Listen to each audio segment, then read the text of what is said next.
Number 5. What are we at? Number 5. How do you model? Okay. How do you model an assumption in the cash flow analyzer? Okay. Now remember, this conversation is just a discussion of the cash flow analyzer. You know, we've done so many others on assumptions as far as the letter of intent and how to draft the letter of intent for the assumption. I'm not going to get into that today. What I want you all to understand is when you're looking at a property package, you're going to look for really 2 things that are code for something else. All right, let me explain. You're going to see what it is that you're actually buying, and the broker should say it right there on one of the first or second pages. You are buying a fee simple interest. Okay, well, what does that mean? How many of you have no idea what a fee simple interest means? What a fee simple is actually fee simple absolute. It means that you are buying everything on that property. You are buying the mineral rights, you are buying the land rights, and you are buying the air rights. You are buying absolutely everything on that property. And when you own it, you get to keep it for the rest of your life and a lifetime ad infinitum, except for 2 things: taxes and eminent domain.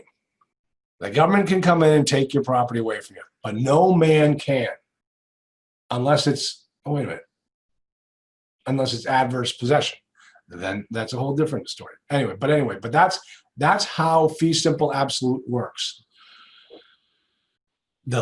What you'll find in places like Oklahoma or Texas is sometimes you're not buying fee simple title. You're not buying fee simple absolute. You're buying a lesser amount because the seller sold off the mineral rights to the oil companies 5 years ago.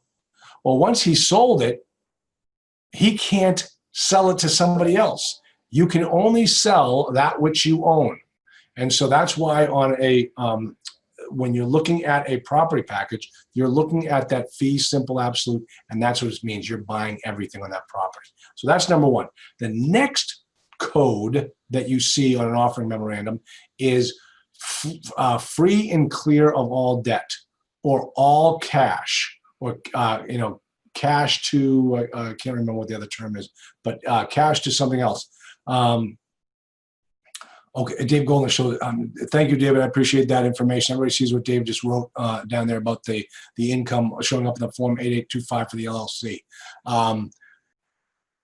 Yeah, and just said we don't accept cash. We never accept cash. And recipe for disaster, you obviously know it because you don't accept cash. Never accept cash, guys. Have them go down and get a money order. Okay, so cash to at closing, free and clear. That means that you can bring your own debt to the deal.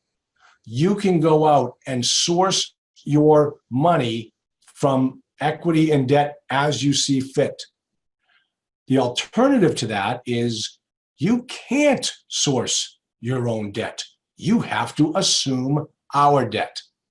And that's when you see that in the note written by the broker, then yeah, okay, got a lot of good stuff going on. Okay, that's how you see the that you're dealing with an assumption. And when you see that you're dealing with an assumption, that changes everything in your analysis. And I'm going to show you exactly how to do it. Let me just check these things over here. The fee simple interest is the absolute ownership uncovered. Look at Donald. I think Donald figured out how to work Wikipedia. Domain, and yeah, that's right. Okay, at least fee interest is. Yeah. Okay. Okay. So let me just tell you something about a fee simple absolute. You've heard, oh, we have a 99-year lease. We have a 99-year lease. Why is it a 99-year lease? Where did they come up with that number? And the answer is that in English common law, anything more than 99 years was considered a fee simple absolute ownership. So if you gave a guy a lease for 100 years, the Crown looked at that as you giving him fee simple absolute ownership. So that is why you've heard that 99-year term. All right, so let's jump on over here and take a look at these loan assumption details, because this is really interesting. You're going to see how this works. Just click that down. All right, so the first thing that it's going to tell you, this is the information that you need to be able to put into the cash flow analyzer to figure out the financing for this assumption deal. It also provides you with other very important information if you know how to use it. And let me tell you what I mean. So the first payment date was back in September of 2016. So right away we know that this property this loan is coming up on being 3 years old. Okay? Well, let's look down at the term. 120 months. It's a 10-year term. So we would be assuming this note within the 7th year of a 10-year term. I'm okay with that. But if it's shorter than 5 years, I wouldn't touch it. Let it be someone else's problem. You can come and buy the property 5 years from now. But the thing is, if it's because you have no control over the term, you're buying into this, you better make sure that you've got a long enough time to fix any problems that might happen on this deal, including the economy going soft. All right, then it shows you the original balance, $5.243 million. Now keep in mind, folks, typically on these types of assumable notes, they're going to be government-sponsored entities, Fannie and Freddie. And those properties are going to be typically, the loan to value is typically going to be 80%. So if we take that 5.243 number and divide it by 0.8, we now know what Fannie Mae or Freddie Mac said was the 100% valuation of this property back in 2016. Okay, good. Now we know we've got a starting point. We know what the guy paid for this property back in 2016. What's happened in the last 3 years? Well, things have gone up. So the price will go up by some amount, but not by a drastic number. Typically, government-sponsored entities do not, for these assumable loans, they do not do rehab loans or repositioning loans or they're not non-performing assets. When this guy bought this property and got the loan, it was a performing asset. So he's just owned it for the last 3 years and has taken care of the property, increased the rents, reduced expenses as he could. There's the interest rate.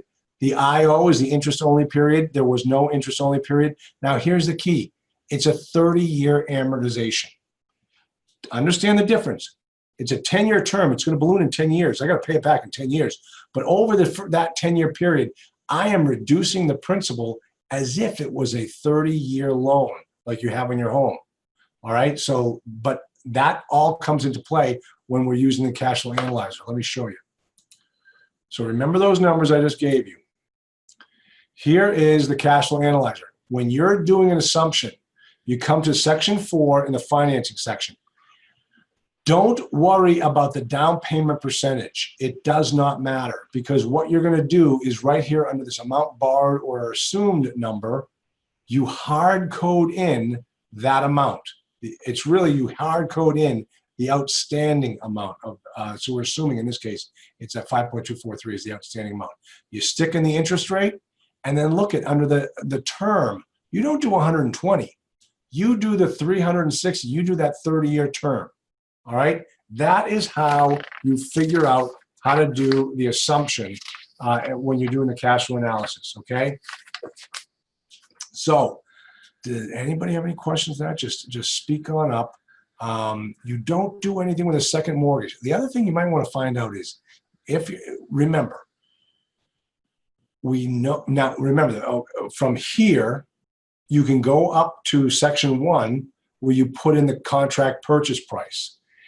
And because you figured out what this property was worth 3 years ago, stick that number up there and see how your debt coverage ratio works, see how your cash and cash return works, and use that as a starting point, okay?